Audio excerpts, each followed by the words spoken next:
Hello everyone, in this video I am going to show you how you can change your PC or laptop password.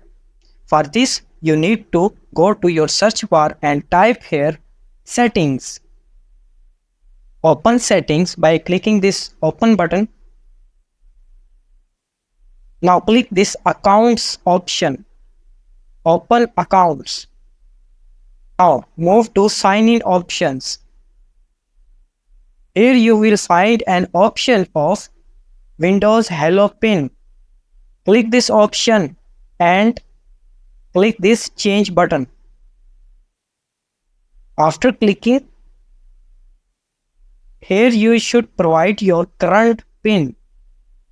This PIN is the same as you provide during login your PC. Now, here provide new PIN. You want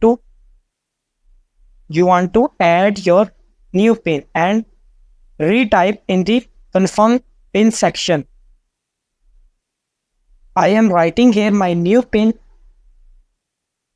It is 4343 and I will also write 4343 again. Now click OK and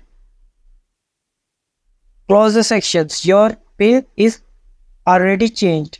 Now you should check by clicking sleep button. Sleep button or power off button. You should restart or recheck it.